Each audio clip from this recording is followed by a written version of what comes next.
Hello बच्चों, आज हम लोग पढ़ेंगे कॉम्बिनेशन। परमुटेशन का क्लास हो गया है। आज हम लोग पढ़ने जा रहे हैं कॉम्बिनेशन। तो आप लोग ये समझ में आ गया होगा कि परमुटेशन हम लोग कैसे बनाएंगे। देखिए, परमुटेशन होता है NPR, ये आप पढ़ाई हो चुका है। इसमें कैसे पढ़ना है आप समझ लीजिए। N होता है टोटल नंबर और R होता है उसमें अरेंजमेंट करने का टर्म। तो इसको कैसे बनाया जाता है, N का factorial upon N minus R का फैक्टोरियल। इसको आप हल करके आप परमुटेशन निकाल सकते हैं। ठीक है, अब यहाँ पर पढ़ना है कॉम्बिनेशन। तो कॉम्बिनेशन में आपको ये ध्यान देना है कि कॉम्बिनेशन में कैसे हम लोग हल करेंगे। देखिए, कॉम्बिनेशन क्या होता है, NCR। इसमें भी वही टर्म है कि 5 टोटल नंबर ऑफ 5 और उसमें से अरेंजमेंट क्या करना है, 4 या 3 या 2 या 1। जैसे बस थोड़ा सा डिफरेंस यही है कि परमुटेशन में और कॉम्बिनेशन में दोनों के दोनों फार्मूला एक जैसा लगता है। क्वेश्चन भी आपको सेम लगेगा, लेकिन हम बार बार इस बात को जिक्र कर रहे हैं कि एकदम थोड़ा सा डिफरेंस है। उस डिफरेंस को समझिए। मान लिया जाए कि 5 टर्म में बोले थे, एक बार और भी समझाए थे आपको कि आपके पास मान लिया जाए कि 11 खिलाड़ी हैं। 11 खिलाड़ी में से आपको 3 खिलाड़ी को खिलाना है। 11 खिलाड़ी में से आपको 3 खिलाड़ी को आपको खिलाना है किसी मैच में। तो कितने तरह से उस खिलाड़ी को आप चूज कर सकते हैं। तो एक बार अगर 3 खिलाड़ी को ले लेने के बाद मान लिया जाए कि ABC को हमने ले लिया एक बार चूज करने के बाद आपस में रीअरेंजमेंट अगर कर रहे हैं, उससे कोई डिफरेंस अगर नहीं होता है तो वह कॉम्बिनेशन का मैथ है। यानी हम कहते हैं कि ABC को चूज कर लिए है और फिर कहते हैं कि देखिए BAC को लिए हैं हम लोग टीम में, तो बात तो वही होगा। फिर कहते हैं कि CAB को लेते हैं, फिर से बात वही होगा, है ना। फिर लेते हैं कि ACB, फिर से बात वही होगा। बात समझ गया। यानी बस यही मेजर डिफरेंस है। और एक डिफरेंस है कि अगर इस तरह से वर्ड में लिखा रहेगा तो आपको पता चल जाएगा, NPR के फॉर्मेट में रहेगा तब तो आपको मालूम चल जाएगा कि ये परमुटेशन है, ये कॉम्बिनेशन है। लेकिन अगर वर्ड प्रॉब्लम दिया रहेगा तो आपको एकदम फंसा देगा, जान लीजिएगा। वर्ड प्रॉब्लम अगर दिया रहेगा तो एकदम 100% फंसा देगा और पता नहीं चल पाता है कि ये मैथ किसका है। सिंपल से बोलेगा 5 गो बॉक्स है, 3 गो को अरेंज करना है, 3 बुक को अरेंज करना है। 5 बॉक्स में 3 बुक को अरेंज करना है, ये हो गया परमुटेशन। अब 5 खिलाड़ी में से 3 खिलाड़ी को खिलाना है, ये हो गया कॉम्बिनेशन। देखिए, पूछने का तरीका एकदम सेम है, आपको लगेगा कि एकदम सेम हो रहा है, लेकिन आपका चेंज हो गया। ठीक है, या 5 बॉक्स है, 3 मैथ का ही किताब है। चलिए मान लेते हैं 3 अलग अलग किताब नहीं है, 3 मैथ का ही किताब है और 3 मैथ की किताब को अरेंज करना है। कैसे अरेंज करेंगे, तो क्या हो जाएगा, कॉम्बिनेशन हो गया। क्योंकि एक बार अगर 3 बॉक्स में अगर आप ये डाल दिए मैथ मैथ मैथ, तो इसको आपस में जब चेंज करेंगे तो कोई फर्क नहीं पड़ेगा। एक बार चूज करने के बाद, एक बार अरेंज करने के बाद उसके सेल्फ रीअरेंजमेंट करने पर कोई फर्क नहीं पड़े, तो यह पार्ट आपका कॉम्बिनेशन का है। बनाने का कोई जरूरत नहीं है, दिमाग लगाने की कोई जरूरत नहीं है, आसानी से बन जाएगा। अगर आपका इस तरह से दिया हुआ है NCR करके, तो आप तो बना सकते हैं, कोई दिक्कत नहीं है। तो दिक्कत होता है वर्ड प्रॉब्लम में। अब परमुटेशन का मैथ कैसे रहेगा, तो 11 वर्ड दिया हुआ है। मान लिया कि A से लेकर के आपका K तक दिया हुआ है, 11 वर्ड दिया हुआ है। बोल रहा है 3-3 वर्ड का, 3-3 अक्षर का वर्ड का, 3-3 वर्ड का अक्षर बनाना है। तो अब हम लोग मान लिया जाए कि हम लोग ABC लिए, सपोर्टेड वैल्यू में ABC लिए, अब ABC लिए तो इसको भी चेंज कर सकते हैं, BCA भी हो सकता है, CAB भी हो सकता है, और ये दोनों तीनों के तीनों अलग अलग वर्ड है ना। तो ये जाकर के हो जाएगा परमुटेशन। बस यही आप लोग ध्यान में रखिएगा, बाकी आपका kभी नहीं दिक्कत होगा। अब बस कैलकुलेशन करने की तरीका आपको पता होना चाहिए। अब देखिए कैलकुलेशन कैसे करते हैं हम लोग। एनसीआर मतलब लिखने का तरीका हो गया, एन मतलब टोटल नंबर ऑफ अरेंजमेंट करना है, जिसमें से आपको आर यानी कि टोटल नंबर दिया हुआ है, उसमें से आर चीज को यानी आर टर्म को या आर ऑब्जेक्ट को या आर बुक को अरेंज करना है। कैसे बनाएंगे? तो एन का फैक्टोरियल एन माइनस आर का फैक्टोरियल, ठीक है ना। ध्यान दीजिए, ये हो गया परमुटेशन। उसके बाद परमुटेशन जितना है उतना नहीं होगा, उससे कम ना होगा, क्योंकि उसका रीअरेंजमेंट नहीं हो रहा है। तो आर का फैक्टोरियल से डिवाइड दे देंगे। आर का फैक्टोरियल क्यों लिए? क्योंकि मान लिया जाए कि पांच में से 3 वर्ड लिए हैं एक बार, तो एक बार 3 वर्ड लिए हैं तो कॉम्बिनेशन इसको एक बार काउंट करेगा, ABC को एक बार काउंट करेगा, जबकि परमुटेशन इसको ABC, BCA, CBA करके 3 का फैक्टोरियल यानी कि 3 दूनी 6 बार इसको काउंट करेगा। फिर 3 को लेगा, फिर उसको एक बार काउंट करेगा कॉम्बिनेशन, परमुटेशन इसको 6 बार काउंट करेगा। यानी जितना नीचे वाला है उसके फैक्टोरियल से मल्टीप्लाई हो जाता है, तो वही करते हैं, उसके फैक्टोरियल से डिवाइड दे देते हैं, ये हो जाता है आपका कॉम्बिनेशन। ठीक है, बनाने का तरीका आपका सेम वही है। 11C अगर मान लिया जाए कि 5 है तो क्या लिखा जाएगा? 11 का फैक्टोरियल बटा 11 माइनस 5 का फैक्टोरियल इंटू 5 का फैक्टोरियल। बनाने का तरीका आप लोग सीख जाइए। आप सीखिए फैक्टोरियल क्या होता है। तो 11 जब किसी का निकालना है फैक्टोरियल, तो फैक्टोरियल 2 होता है, 2 गुने 1। फैक्टोरियल 3 का मतलब होता है 3 गुने 2 गुने 1। फैक्टोरियल 4 का मतलब होता है 4 गुने 3 गुने 2 गुने 1। यानी जिसका भी फैक्टोरियल निकालना है उसका मल्टीप्लाई एक कम करते करते करते करते 1 तक ले जाना है।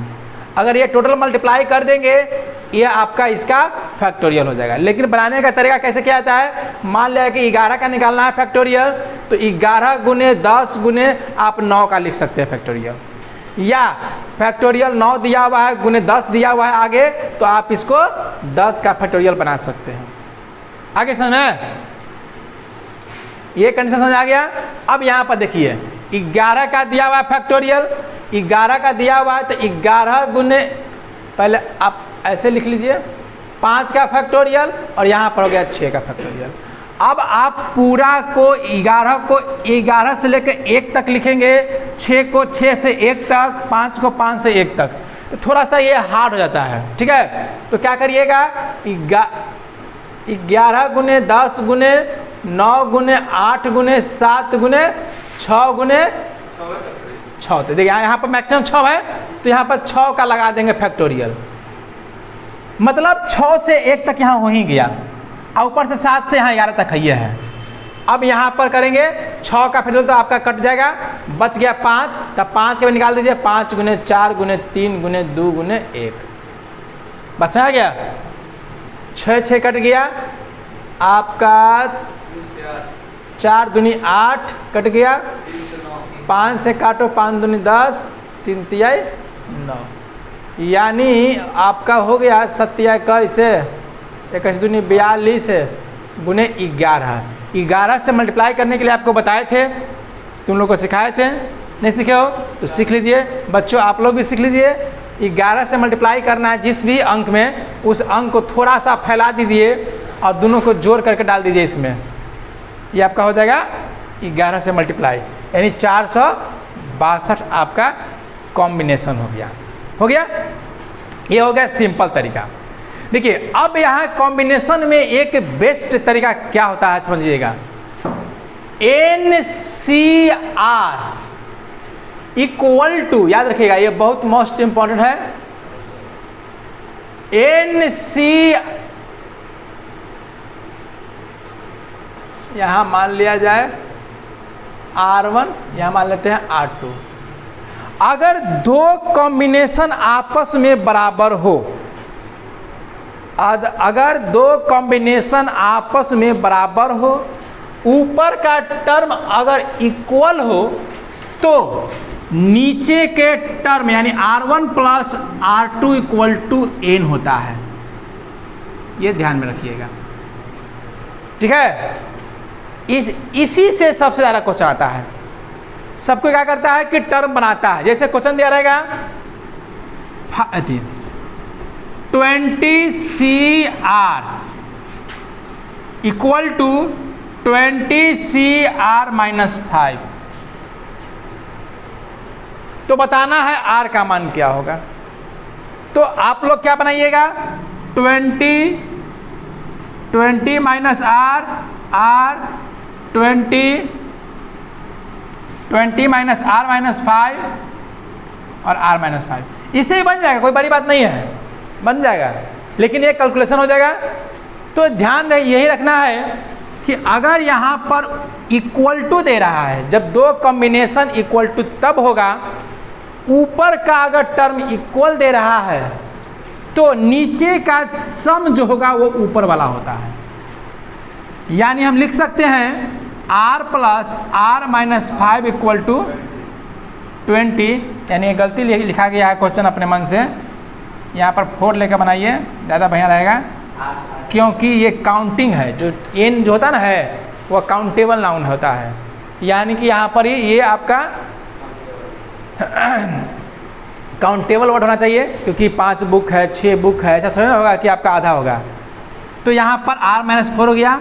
अब यहाँ हो गया 2R minus 4 equal to 20, 2R equal to 24, R का मान क्या हो गया 12, निकल गया। तो इसमें आपका सबसे ज़्यादा तरीका यूज होने वाला, एग्जामिनेशन में पूछने वाला, आपको जेई या मेंस का जब एग्ज़ाम दे रहे होंगे, या मतलब कोई भी कॉम्पिटिटिव एग्ज़ाम दे रहे होंगे, उसके लिए आपका ये बहुत ज़रूरी होता है। क्योंकि ये लोगों को लगता है कि मैथ फंसा हुआ है, लेकिन आप इस तरीका को यूज करिएगा तो बहुत आसानी से ये बन जाता है। अब तो समझ में आ गया होगा कॉम्बिनेशन का स्ट्रक्चर, कॉन्सेप्ट समझ में आ गया होगा। तुम लोग का समझ आ गया ना? किसी को कुछ सवाल पूछना है तो बोलिए। नहीं, चलते हैं अब हम लोग इस पर कुछ मैथ बना के देखते हैं।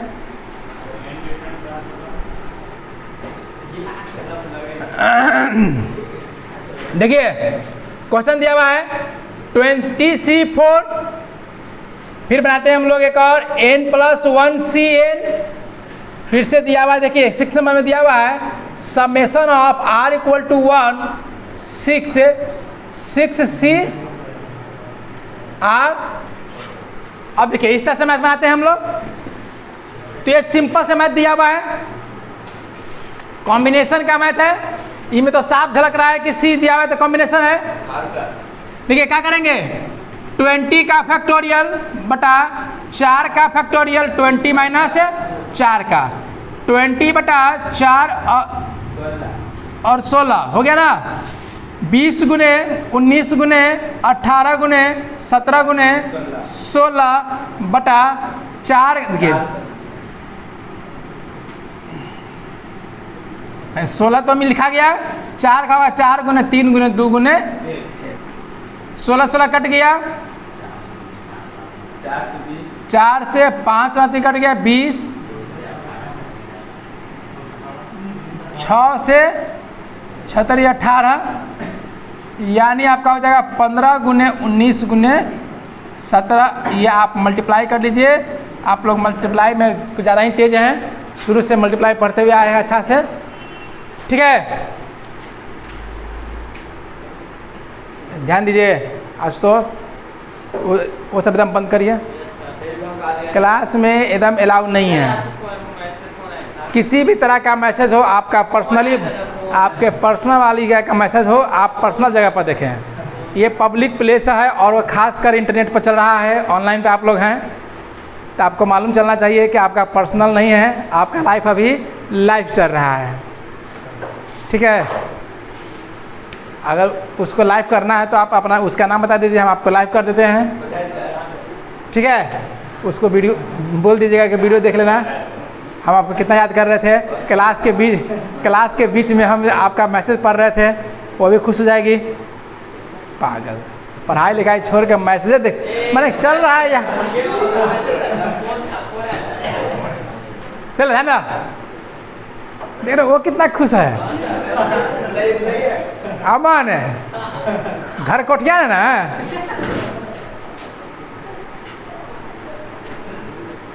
ध्यान से पढ़ो। चल ध्यान दीजिए, n+1c n है कि x है, n है, ठीक है। क्या करेंगे, n+1 का फैक्टोरियल बटा n+1 माइनस n और n+1 हो गया, n हो गया, n कट गया। चलिए बताइए 1 का फैक्टोरियल 1, तो अब n+1 हो गया और n हो गया। बताइए किसको तोड़ेंगे, तो n+1 एक कम करेंगे n, सेम यही मैथ है, ठीक है ना। जब फैक्टोरियल का तोड़ना हो तो उसको लिख दीजिए, एक कम करिए, फिर एक कम करिए, फिर एक कम करिए, जहां आपको लगे कि मैच हो जा रहा है, यानी जहां मिलन हो गया वहीं पर छोड़ दीजिए। और यहाँ आंसर हो गया आपका n+1 आंसर, ठीक है। आप देखिए सम्मेशन दिया हुआ है, मतलब जोड़ करना है, यानी ऐड करना है। किसको ऐड करना है, तो एक बार r का मान 1 लेना है, फिर r का मान 2 लेना है, r का मान 3 लेना है। तो 6c1 plus 6c2 plus 6c3 plus 6c4 plus 6c5 plus 6c6। चलिए तो इसमें थोड़ा ध्यान रखिएगा, एक और फॉर्मूला लिख लीजिए, थोड़ा सा ध्यान रहेगा। NC0 का मान कितना होता है 1। अगर आपको याद भी नहीं है तो बनाने अगर आता है तो आपको कोई फॉर्मूला का यूज नहीं होगा, ये बात जान लीजिए। अगर याद है तो थोड़ा सा फास्ट करिएगा। या n का मान होगा 1। ऐसा क्यों हुआ, अभी बताए थे कि सबसे बेस्ट एक ही फॉर्मूला रखिए। देखिए n+0 n हुआ, n है, दोनों का मान सेम होगा। आप देखिए कैसे करेंगे, इसका और इसका मान तो सेम होगा ना। क्यों सेम होगा, 2 + 4 = 6, यानी हल नहीं करने पड़ेगा। आपका इसका मान सेम होगा, है ना। तो इसको हल कर लेते हैं। 6 का फैक्टोरियल, 1 का फैक्टोरियल, 5 का फैक्टोरियल हो गया 6 - 1। 6 का फैक्टोरियल, 2 का फैक्टोरियल, 4 का फैक्टोरियल, इसका भी निकाल लेंगे।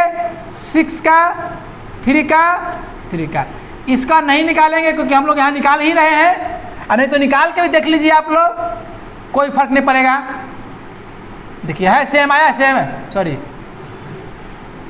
आया सेम है, पसंद आएगा ना। तो बेसिक तौर पर ये फार्मूला थोड़ा सा ज़्यादा बेटर होता है, अक्सर यूज हो जाता है। तो जो बार बार यूज हो उसे आप याद करिए, ठीक है। 6, 5 और 1, और इसका अभी भी बताए हैं 6 का मान 1 होता है। ऐसा क्यों होता है ये भी देख लिया जाए। 6 का फैक्टोरियल 6 का, और 6 में से 6 गया 0 का फैक्टोरियल। आज देखिए अब ये आपका पूरा कट जाएगा, और 0 का फैक्टोरियल क्या होता है 1।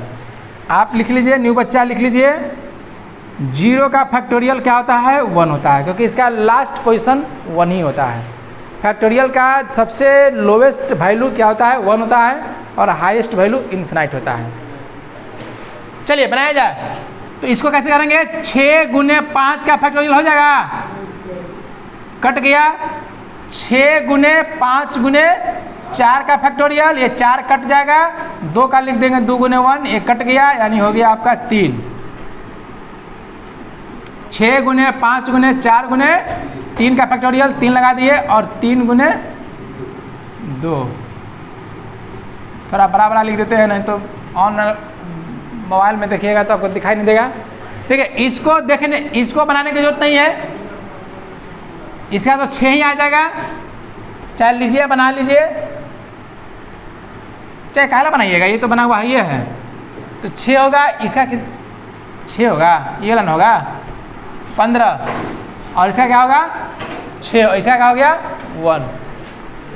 इसका वैल्यू 6 प्लस 15 प्लस ये कट जाएगा, 3 दूनी के 6 हो गया, 20 प्लस 15 प्लस 6 प्लस 1, यानी क्या हो गया 30, 20 50, 50 12 62 है 1 63। आगे समझ में? नॉर्मल फॉर्मेट समझ में आ गया, एनसीआर का भी और एनपीआर का भी वैल्यू समझ में आ गया। चलिए इसको उतार लीजिए और आगे बढ़ते हैं हम लोग नेक्स्ट क्वेश्चन में। देखिए अब बच्चों इस तरह से मैथ देखा जाए, हाँ इसी तरह से मैथ जो ज़्यादातर आएगा आपको कंपटीशन में। तो मैक्सिमम बच्चा क्या करता है कि आपका एन ऐसे तोड़ता है, एन सी 7 का फैक्टोरियल एन माइनस 7 का फैक्टोरियल इक्वल टू एन 5 का फैक्टोरियल और एन माइनस 5 का, ऐसे बन जाएगा, कोई दिक्कत नहीं है। लेकिन आपका जब पता है कॉम्बिनेशन में जब इक्वल चल रहा हो तो क्या हुआ, साफ नहीं आ रहा है, साफ तो आ रहा है,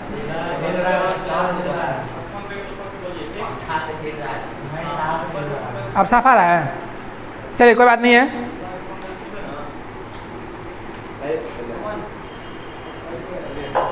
ठीक है ना, ध्यान दीजिए। तो एन सी जब ध्यान दीजिए इक्वल टू चले ना तो मात्र एक फॉर्मूला याद रखिए। फॉर्मूला तो खैर ऐसे 4-5 को होता है, वो लोग लिखा देता है, लेकिन कोई जरूरी नहीं है। बस यही जानिए जितना याद करिएगा उतना भुलाइएगा।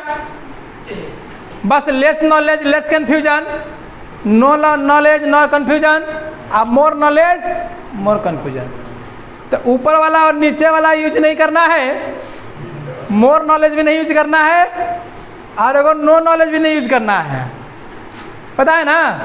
तो क्या है, लेस नॉलेज लेस कन्फ्यूजन, यानी थोड़ा थोड़ा नॉलेज। तो ऐसे हम लोग ना हल करके जब यह इक्वल चल रहा हो तो n इक्वल टू क्या हो जाएगा 7 5 12, डायरेक्ट आपका हो जाएगा n का मान निकल जाएगा 12, हो गया ना। चलिए यहाँ भी देखिए फिर से चल रहा है इक्वल टू का, है ना बच्चों, थोड़ा बोला करो यार, एकदम तुम एकदम ऐसा ऐसे बोला जाता है, ये सब छुपा के। भगवान जी इतना बढ़िया सुंदर सुंदर मुंह दिए हैं, खाली लड़कियन के दिखावेला।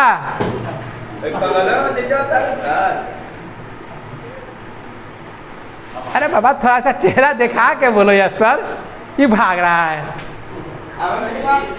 बताइए अब उसको हम बोले तो वो भाग गया। आप ही लोग बताइए जो वीडियो देख रहे हैं, अब उसको जयमाला पर अगर कोई बोल देगा तो जयमाला छोड़ के भाग जाएगा, है ना। चलो इधर बैठो, समझ में आ रहा है। चलिए ध्यान दीजिए पढ़िए। तो इक्वल टू बच्चों ध्यान दो, इक्वल टू चल रहा है। Yes sir. तो क्या करेंगे, ये और ये क्या है, इक्वल है। आज जब कभी भी ऊपर वाला इक्वल तो नीचे वाला जोड़ दीजिए, कट जाएगा कैसे। अच्छा आंसर 13 आएगा, कोई बात नहीं, देख लीजिए एकदम आएगा 13 आंसर। बच्चा का बात आ गया। तो 2r plus 6 equal to 2r equal to 14। कैसे बनाए थे यार तुम लोग, 7 आया आंसर। चलो बच्चे वहां ध्यान दो, सेम वही करेंगे। फिर से आया इक्वल टू, कुछ भी रहे कोई दिक्कत नहीं, इसलिए कॉम्बिनेशन थोड़ा सा होता है आसान, किससे, परमुटेशन से। तो यहाँ हो गया r-1 plus 3r equal to n। तो प्यारे बच्चों इसमें कैसे बनाएंगे, इसमें तो नहीं बन पाएगा, नहीं बन पाएगा। यहाँ पर तो रिलेशन मिल जाएगा, रिलेशन मिलेगा ना, तब क्या करेंगे, छोड़ देंगे। माने जब मैथ नहीं बने तो तुम सिरे छोड़ दीजिए। चलिए तब क्या करिए, ये तरीका यूज नहीं हुआ तो आप इसको लॉन्ग बनाइए, या देखते हैं इसका मैथ कुछ दिया हुआ है, रिलेशन पूछ रहा होगा।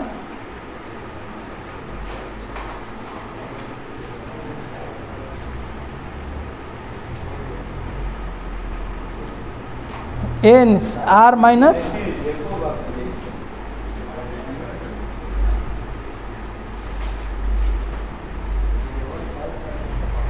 देखिए ध्यान दीजिए, अब इसको क्या करना है,